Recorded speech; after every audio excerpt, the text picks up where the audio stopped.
Então, pessoal, a nossa última técnica invasiva. Então, esse é o último procedimento invasivo que a gente vai ter. E é o penúltimo assunto das nossas aulas. O último assunto vai ser o cuidado com o corpo após morte, que vocês ainda vão ver nesta aula. Depois daqui, vocês só farão, então, na próxima aula, a nossa última prova, e para aqueles que necessitarem, farão a recuperação na última aula, certo? Bom, a gente vai falar agora da última via de administração de medicamentos, que é a via endovenosa, e que é a via mais comumente utilizada lá no hospital. Por quê? Porque é a via que todo paciente faz uso no hospital. Então, vocês provavelmente pegarão bastante veia quando vocês estiverem fazendo estágio lá na unidade, tá? Então, ela é considerada um procedimento invasivo, comum, porque, como eu disse para vocês, sempre acontece, e ela é o que? Nada mais do que introduzir um catéter venoso periférico na veia do paciente, preferencialmente nas veias dos membros superiores, porque elas acomodam melhor os catéteres que a gente utiliza, ou seja, são catéteres normalmente com um calibre que a gente chama, lembra que eu já chamei esse nome aqui outra vez? Um calibre, que é a espessura dela, né, a grossura do buraquinho dela. Então, o calibre normalmente ele é maior, são calibres mais grossos, né, e que normalmente se dão bastante bem aqui nas regiões dos membros superiores. Lembrando mais uma vez que aqui a gente está falando sempre do atendimento a um paciente adulto, tá? Adulto, idoso. Nós não estamos falando de crianças, porque nas crianças há uma especificação diferente em que normalmente pode ser pego um acesso venoso periférico, por exemplo, na região cefálica, na região dos membros inferiores, nos pés. Então, é um pouco diferente o atendimento a uma criança e a um neonato, né? Um bebezinho ou uma criança. Então, aqui, normalmente, como nós estamos falando de pacientes adultos, de adultos a idosos, normalmente nós damos preferência a pegar, então, a veia do paciente nos membros superiores. Para que serve, então, um acesso venoso? Ah lá, a indicação, ele é indicado para administrar fluidos, nutrientes, medicações, sangue e derivados. Então aqui, ó, vocês aprenderam a preparar medicamentos e eles serão administrados na veia, o soro também é administrado na veia. E aqui é aquela dieta que nós já aprendemos, que é a dieta parenteral. A dieta parenteral é uma dieta feita na veia, tá? Se a gente for colocar na escala de todas as injeções que nós aprendemos, lembra que eu falei na aula passada? Em vias de agilidade na absorção, a via endovenosa é a mais rápida. Por quê? Porque ela pula, inclusive, a etapa de absorção. Ela é a mais rápida porque ela já não precisa ser absorvida, ou seja, ela não precisa entrar na corrente sanguínea, porque ela está sendo feita na corrente sanguínea. Depois dela, a mais rápida é a intramuscular, porque o músculo é mais vascularizado, então a absorção vai ser mais rápida. E por último, a subcutânea, que tem o tecido menos vascularizado e aí a medicação vai demorar um pouco mais para ser absorvida.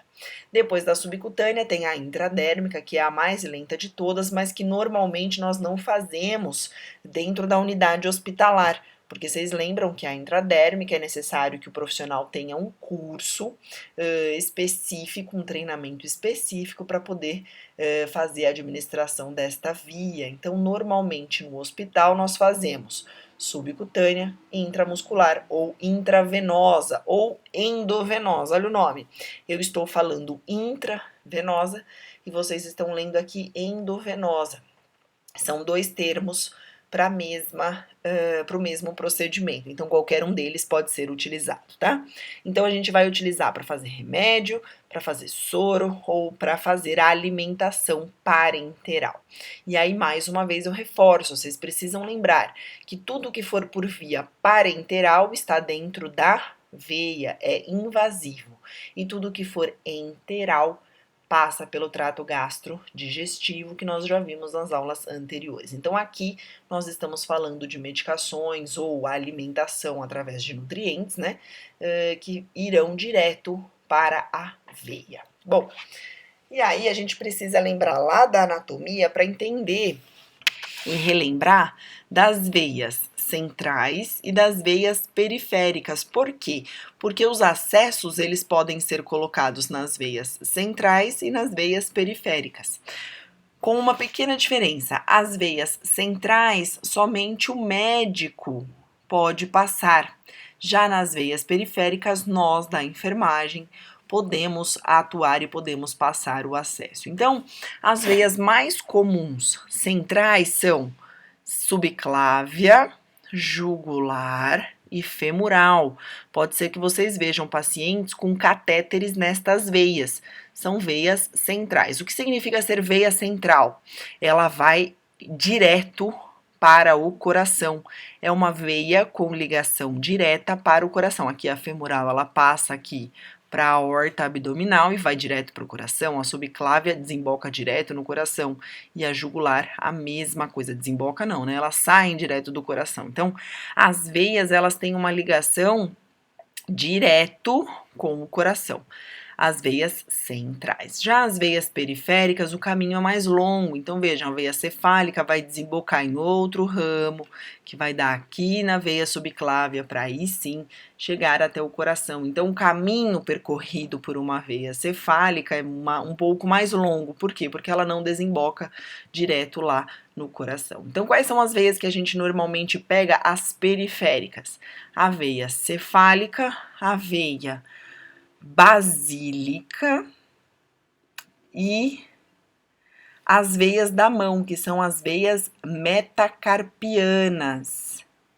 Então, normalmente nós pegamos no braço as veias cefálica, a veia basílica e as metacarpianas dorsais, que são as veias da mão. E quais os dispositivos que são passados em cada um desses tipos de veia? Então, veja, quando a gente tem uma veia central, o que a gente chama é de catéter venoso central. Eu estou passando aqui o mouse para vocês porque vocês precisam gravar esta sigla. A gente não vai mais se referir a catéter venoso central, a gente fala CVC. Por quê? Porque é uma sigla que todos entendem e fica mais fácil da gente colocar numa anotação de enfermagem, por exemplo. Se vocês virem por aí, AVC também serve, porque é um acesso venoso central. Mas normalmente, em vez de utilizar acesso, nós utilizamos catéter, tá? Então vamos lá, ó. Catéter venoso central, existem alguns tipos. Pode ser um catéter duplo lumen. O que é o catéter? O dispositivo utilizado, olha aqui, ó. Lá na veia central, por exemplo, aqui na jugular, que é essa daqui, ó, que eu tô passando, entrou um catéter. E nesse caso entrou um catéter duplo lume. Por que duplo? Porque ele tem duas saídas aqui, ó.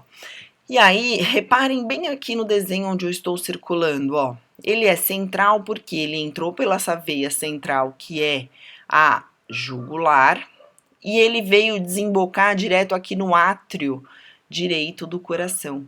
Então, ele desemboca, como eu disse para vocês, direto no coração. Por isso que é um catéter central. E aí, esse daqui, pessoal, é o catéter mais comum que vocês vão ver. Onde vocês vão ver esse catéter, né? Em que unidade? Ah, lá na clínica? Normalmente não, tá? É bastante comum vocês virem ele em pacientes mais graves. Então, pode ser que vocês vejam eles em pacientes, esses catéteres, né? Principalmente o duplo lumen, que é esse daqui, em pacientes na UTI ou em pacientes graves no pronto-socorro, tá? Outro tipo de catéter central que existe é o permicate. O permicate, ele é também um catéter central, por quê? Porque a pontinha fica exatamente como vocês estão vendo aqui, dentro do coração, só que ele é feito, utilizado, na verdade, normalmente para hemodiálise ou quimioterapia. Então, esse catéter, vocês vão ver realmente em pacientes graves que necessitam de hemodiálise ou que estão fazendo uso de quimioterapia, tá? A diferença entre este aqui, que é o permicate, e o Shiley, na verdade, é o tempo de uso, porque a função deles é exatamente a mesma. Tanto um quanto o outro, eles servem normalmente para fazer quimioterapia ou para fazer hemodiálise. Então, são catéteres que passam bastante tempo com o paciente. A diferença entre esse e esse é que esse daqui pode ser deixado por longos períodos. Já esse daqui é um catéter transitório que vai ser utilizado um período um pouco menor. Então, o Shiley normalmente é colocado quando o paciente vai já fazer uma fístula arteriovenosa, por exemplo, para fazer uma hemodiálise. E fístula arteriovenosa, para quem não sabe, é quando o médico junta uma veia e uma artéria no braço e fica aqueles caroços no braço dos pacientes. Pode ser que algumas pessoas não tenham visto isso ainda. Só jogar lá no Google, fístula arteriovenosa, vocês vão ver uma imagem do que é, tá? Eu não vou falar desse assunto especificamente agora, porque vocês não vão fazer estágio em unidades críticas com pacientes críticos. Então eu vou deixar para que vocês aprendam um pouco melhor sobre fístula e também sobre a funcionalidade desses catéteres lá em UTI e lá em pronto-socorro talvez, mas mais em UTI que vocês vão ter acesso a esses catéteres aqui, tá? Mas eu preciso que vocês saibam a diferença entre eles e um catéter periférico. Bom, a diferença principal é que eles desembocam, ou seja, eles são instalados e esta ponta aqui, ó, estas pontas ficam aqui, ó, diretamente no coração, dentro do átrio direito do paciente. Existem outros também, ó, Porto-CAT e o PIC. O Porto-CAT vocês vão ver mais em pacientes oncológicos que fazem quimioterapia e precisam de um acesso por um longo período. E ele fica assim na pele, ó, como vocês estão vendo aqui. Fica um caroço na pele que na verdade é esse bottom que tá aqui na foto de baixo. Esse bottom, ele é um implante, ou seja, ele vai ficar aqui enquanto o paciente precisar. E aí, quando a gente precisa acessar isso daqui, a gente fura esta pele do paciente, porque a gente vai ter acesso a esse bottom aqui, e aí o medicamento ou a quimioterapia pode ser feito, tá? Então, esse Porto-CAT, ele é um acesso permanente, o paciente fica anos com ele, se for necessário. E esse último aqui é o catéter de PIC, que ele é um catéter central, porque ele também desemboca aqui, ó, dentro do coração. Tá vendo ele roxinho aqui? Coração, e ele tá aqui. Porém, ele não vai ser colocado em uma veia central. Ele vai ser colocado em uma veia periférica, aqui no caso a basílica ou a cefálica. Só que somente o médico e o enfermeiro capacitados para isso podem fazer a instalação de um catéter como esse. Então, nós, auxiliares e técnicos, não vamos instalar um catéter desse aqui. Inclusive, tem até um parecer técnico do Corém de 2016 que diz que a manipulação de catéter tipo Permicat, que foi o que eu coloquei para vocês lá, e de outros catéteres centrais, eles são de exclusividade do enfermeiro, ó. Então, ó, esclarece que que é a manipulação, é uma atividade que deve ser realizada por enfermeiro, não devendo o enfermeiro delegar esta atividade ao profissional de nível médio. Que isso? Vocês, auxiliares, nós, auxiliares e técnicos, não podemos manipular, ou seja, não podemos administrar medicamentos, não podemos administrar heparina, não podemos administrar nenhum tipo de medicação nestes catéteres. Fica assim, então, exclusivo, uma atividade exclusiva do enfermeiro. Lembrando que vocês dificilmente vão ver pacientes com Permicat ou com Shiley. Normalmente, mesmo em unidade crítica, vocês vão ver pacientes com catéter duplo lume.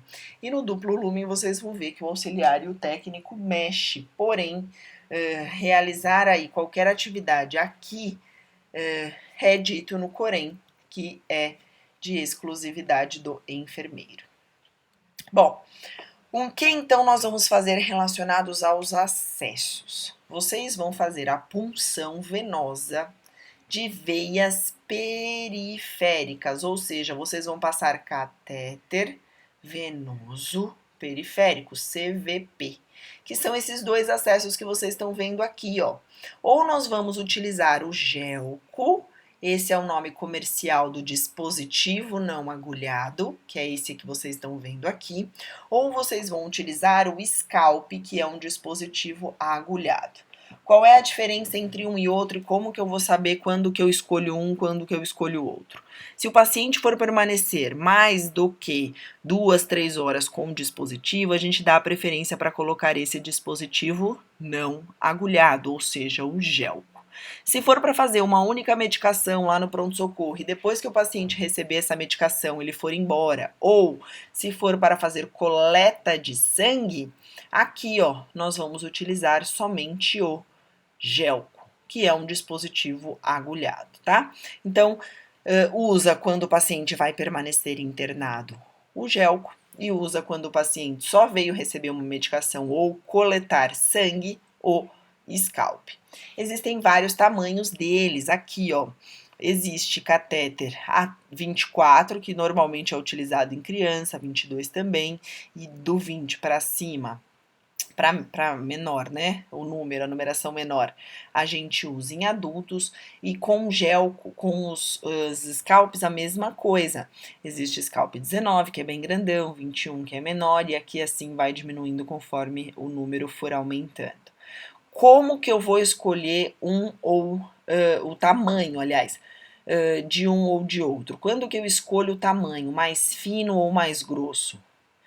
A partir do seu paciente. A gente precisa fazer uma análise da rede venosa do paciente.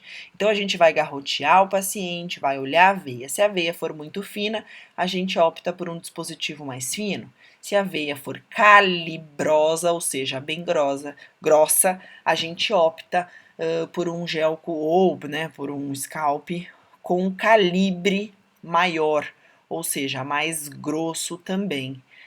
Vai ser o dispositivo. Então, quanto mais fina a veia, mais fino o dispositivo. Quanto mais grossa a veia, mais grossa pode ser, mais grosso pode ser o calibre do dispositivo. A gente vai dar preferência aqui para vocês verem, eu vou dar preferência para vocês verem esse dispositivo que é o gelco. Por quê? Para vocês entenderem por que a gente chama ele de dispositivo não agulhado. No próximo vídeo que vocês vão ver, que é o vídeo que eu tentei realizar uma punção venosa numa banana, vocês vão ver que eu vou utilizar este gelco aqui. E o gelco nada mais é do que este plastiquinho, ó, que é um teflon. Então, eu fiz questão de colocar essa foto aqui para vocês entenderem por que ele é chamado de dispositivo não agulhado. Por quê? A gente usa essa agulha para furar, depois esta agulha sai e o que fica no paciente é só este plastiquinho aqui, nada mais. Por isso que ele é um dispositivo que pode permanecer por um tempo maior no paciente. Por quê? Porque ele não vai causar nenhum dano se ele permanecer por mais tempo dentro do paciente, porque ele é só um teflonzinho, ele é só um plásticozinho, como vocês estão vendo aqui, tá? Bom, para quanto de volume a gente pode colocar, então, dentro da veia do paciente? Vocês lembram que lá no subcutâneo é no máximo 1 ml e no intramuscular, dependendo da região, é no máximo 4 ml? Aqui, ó, não existe um volume máximo aplicado, mas existe sim uma quantidade que consegue entrar por um período de tempo. Então, normalmente, a gente coloca aí entre 1000 ml a cada 2 horas, em 2 horas. Então, demora 2 horas para correr 1000 ml. Dá para ser mais rápido? Dá.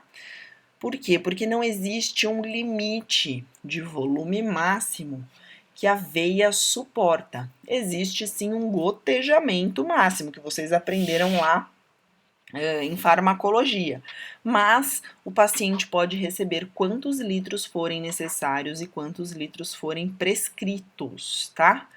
Claro que sempre vai ter a exceção, sempre, pessoal. Quando a gente falar de um paciente com um problema de saúde, por exemplo, um problema renal, esse paciente vai sim ter um volume máximo que ele pode receber, mas não significa que a veia não suporte, significa que a condição clínica do paciente não permite que ele receba grandes volumes de líquidos, tá?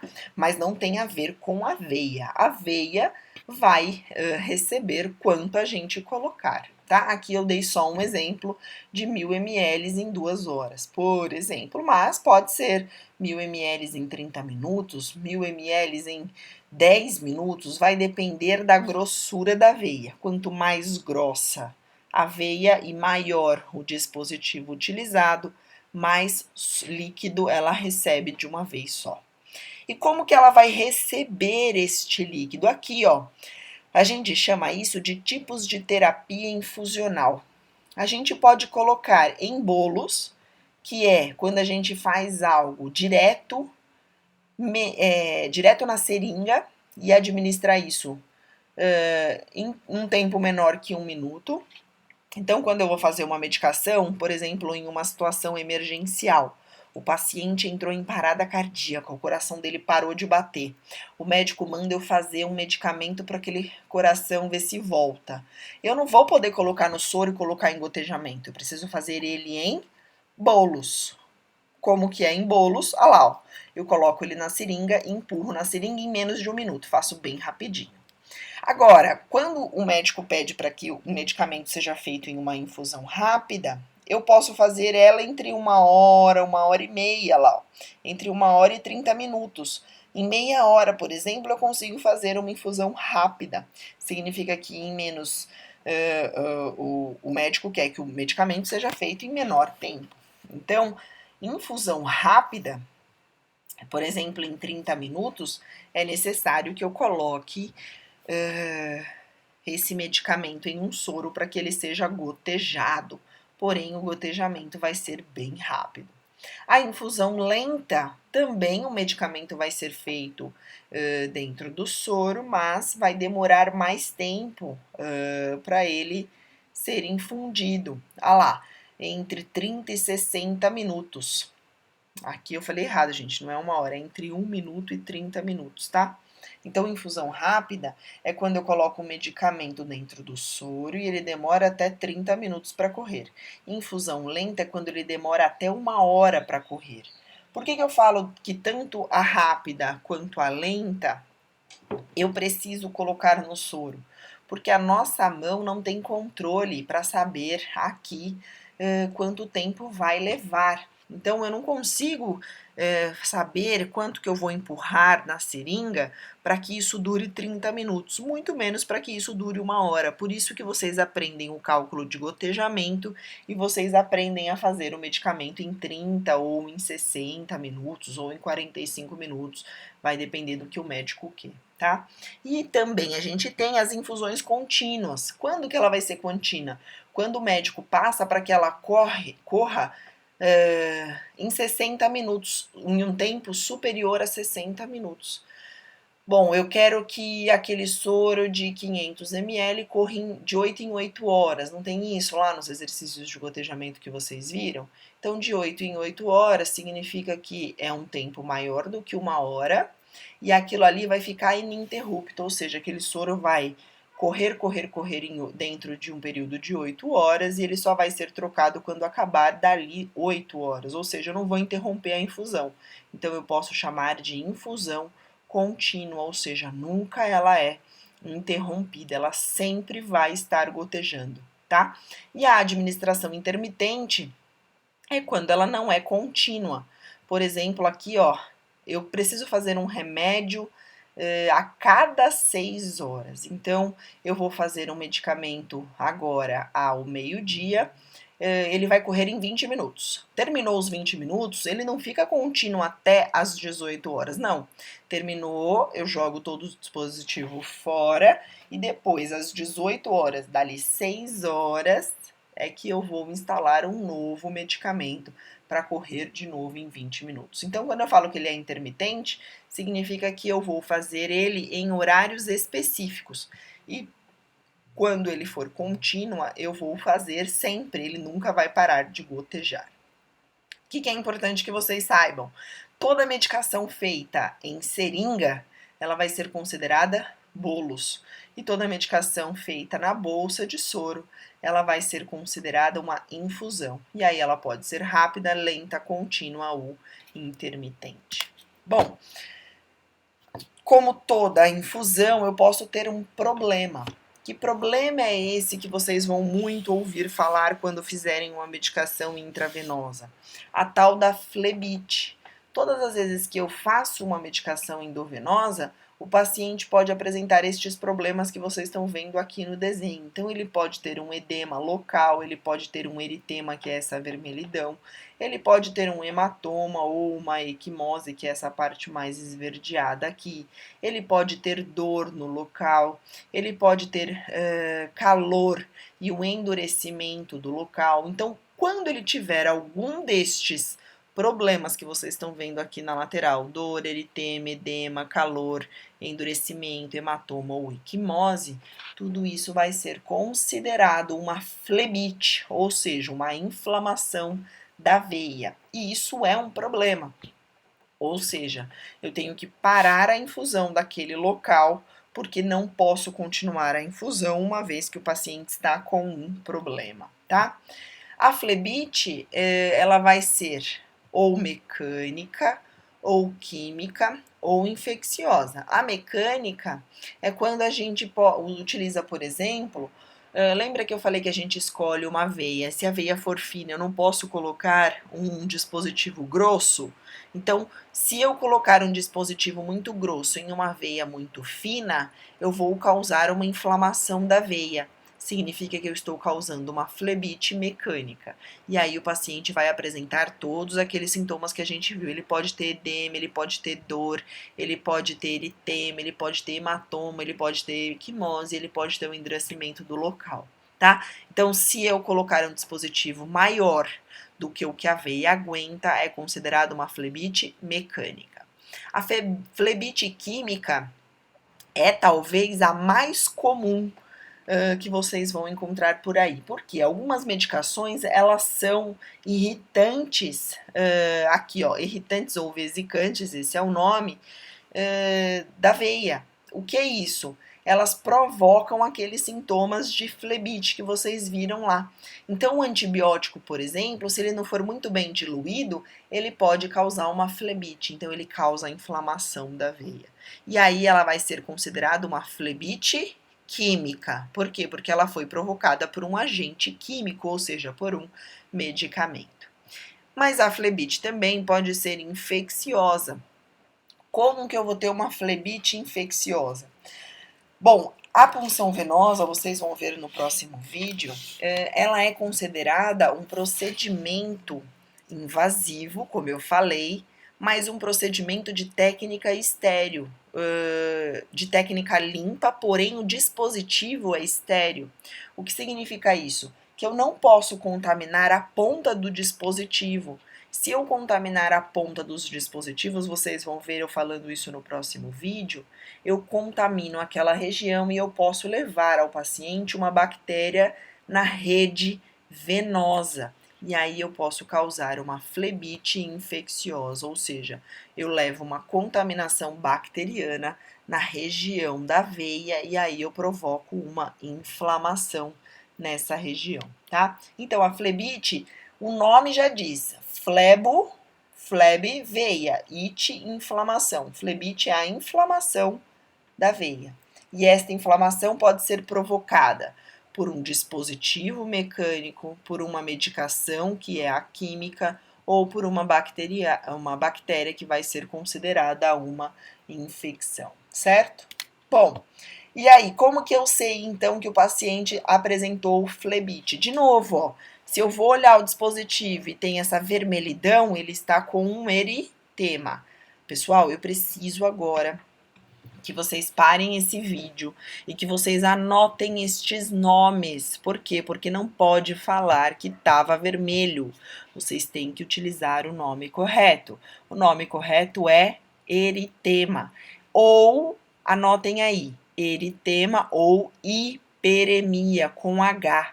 Hiperemia também pode ser utilizado, tá? Então, ou vocês vão utilizar eritema ou vocês vão utilizar hiperemia. Eu vou até colocar aqui em modo de apresentação e aí eu consigo escrever junto aqui com vocês. Vou copiar essa caixinha e vou escrever aqui, ó. Hiperemia. A hiperemia também vai ser considerada a vermelhidão no local. Então, ou é eritema ou é hiperemia. tá, pessoal? Anotem aí, por favor. Bom, então o paciente ou ele vai apresentar uma hiperemia ou um eritema no local, ou pode ficar edemaciado. Tá vendo como aqui tá abaulado, ó? Se tiver edemaciado ou com soroma, vamos lá. Vou colocar aqui também o termo para vocês. Vou escrever aqui embaixo, ó. Edema ou soroma. O que seria soroma? É o acúmulo de líquido, porque extravasou da veia. Então, extravasou da veia, o paciente vai ter um soroma. Bom, se ele tiver um soroma ou se ele tiver um edema, significa que eu provoquei uma flebite. E esta flebite é um problema e é uma causa de alguma coisa que não está certa. Ele vai ter um hematoma ou uma equimose. Hematoma é quando fica bem roxinho, como vocês estão vendo aqui. Já a equimose é quando está esverdeado. O que é isso? Extravasou sangue. Tanto em um quanto em outro é o extravasamento de sangue. Só que o hematoma é mais recente. É o extravasamento de sangue logo que ele aconteceu. A equimose é quando aquele extravasamento já é antigo e ele vai ficando esverdeado. Sabe quando a gente bate a perna e fica roxo, e depois do roxo fica verde, depois do verde fica amarelado? É isso. No início era um hematoma porque o extravasamento de sangue estava recente. Depois que ele vai sendo absorvido, ele vai virando esverdeado e ele transforma-se em equimose, tá? Então, quando eu tiver em alguma situação algum destes sintomas aqui, e além disso o paciente apresentar dor, ou tiver ali naquela região um calor excessivo ou endurecimento do local, significa que eu tenho sinais de flebite. E aí vamos recordar, a flebite vai ser mecânica, ou ela vai ser química, ou ela pode ser infecciosa. Como eu vou saber qual é cada um? Preciso investigar. Bom, se o paciente apresentou estes sintomas aqui, logo depois que eu administrei o antibiótico, provavelmente é uma flebite química. Como que eu vou saber isso? Bom, vou retirar aquele medicamento e eu sei que aquilo vai melhorar sem a administração daquele medicamento. Se for infecciosa, provavelmente ela não vai ter uma melhora e ela não vai acontecer porque eu instalei o medicamento. Provavelmente ela já estava acontecendo ali. E isso se dá porque eu contaminei o dispositivo, tá? Se ela for mecânica, vocês verão imediatamente assim que vocês puncionarem a veia. Vai aparecer esse hematoma, vai aparecer uma equimose, pode ser que ela tenha um edema no local assim que vocês pegam o dispositivo, tá? E normalmente causa bastante dor ao paciente. Então, conforme o tipo, né, de investigação que vocês forem fazer ali, vocês vão descobrir qual é o tipo de flebite que o paciente teve. Bom, todo dispositivo de catéter venoso periférico, ele precisa ser retirado. O paciente não fica com aquela veia pega por muito tempo. Se o paciente precisar ficar com um acesso por um longo período, o médico vai optar por passar um catéter venoso central, como vocês viram lá, que são aqueles catéteres que ficam por um longo período, que foi o que eu falei, duplo lumen, Permicate, Chaille, catéter de Pique ou Portocate. Esse aqui, que é o periférico, que somos nós que pegamos, que é a veia que a gente pega do paciente, dependendo da instituição, ele vai ser trocado em 72 horas ou em 96 horas. Então, não vai ficar para sempre, tá? O paciente vai ter que trocar. Ah, professora, mas a veia está boa. Não importa. Estando funcionando ou não, a cada 72 ou 96 horas, esse dispositivo terá que ser trocado. E aí eu coloquei aqui para vocês, ó, atenção, considerar pacientes de difícil acesso, crianças e idosos. Às vezes, é tão difícil pegar a veia que vale a pena, vamos supor que o paciente precise ficar 4 dias, 5 dias com acesso, depois do 5º dia ele vai embora. Será que vale a pena depois do quarto dia eu trocar o acesso, sendo que ele vai ficar somente mais um dia com o acesso? Por isso que eu coloquei essa observação aqui. Isso precisa ser conversado com a equipe, médicos, enfermeiros e os auxiliares, para avaliar a necessidade de troca, já que o paciente ficaria só mais um dia com o dispositivo. Tá? Em geral, os dispositivos são trocados nestes períodos, mas devemos considerar algumas exceções, como vocês estão vendo aí. Bom, todo o acesso, ele precisa ficar esse tempo que vocês viram. Então, ele vai ficar ali 72 horas ou 96 horas.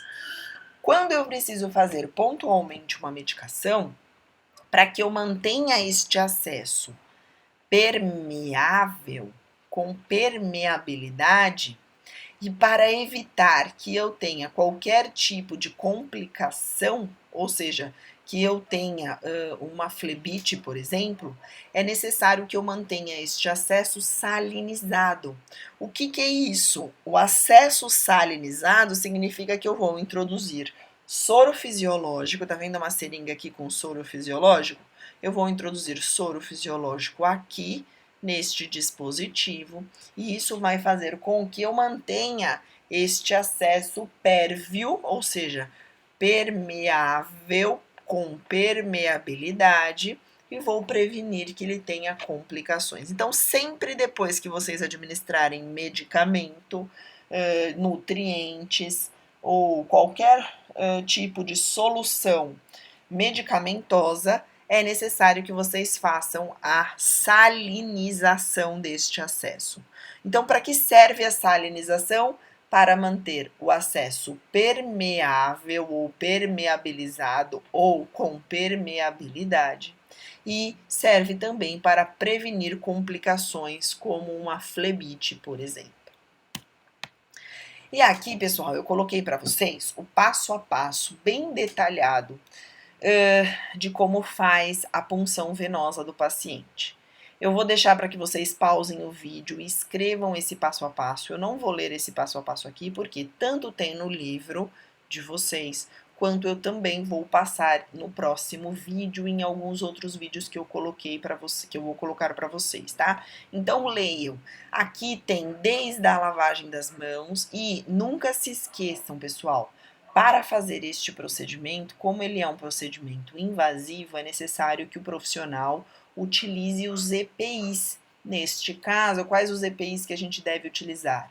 Luvas, óculos e máscara cirúrgica. Por quê? Porque corre o risco de eu entrar em contato com material biológico, que nesse caso é o sangue do paciente. Então, para evitar que venha sangue nas minhas mucosas, eu preciso utilizar luvas descartáveis, óculos e máscara descartável.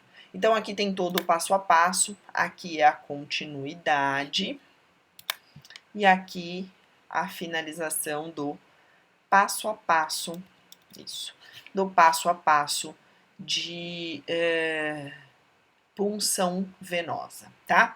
Não se preocupem, vocês terão oportunidade de fazer a primeira punção venosa de vocês lá no estágio, mas o que eu oriento, caso vocês não consigam gravar este passo a passo, esses 27 passos, façam a anotação naquela caderneta que eu sugeri para vocês anteriormente. Anotem esses 27 passos aí, para que vocês lá, quando chegarem no estágio, lá na hora que o professor perguntar, como que faz para fazer um acesso venoso?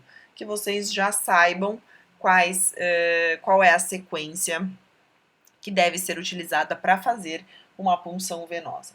Outra coisa que é interessante que vocês façam é, abram o livro, vão lá na página do livro de punção venosa e também façam a anotação nessa caderneta de vocês dos materiais que são utilizados para isso, que nós vimos aqui no decorrer do vídeo, mas eu não coloquei eles listadinhos. Então, para vocês pegarem ele listadinho, vai lá no livro, peguem todos os materiais necessários para fazer a punção venosa e também coloquem na caderneta de vocês.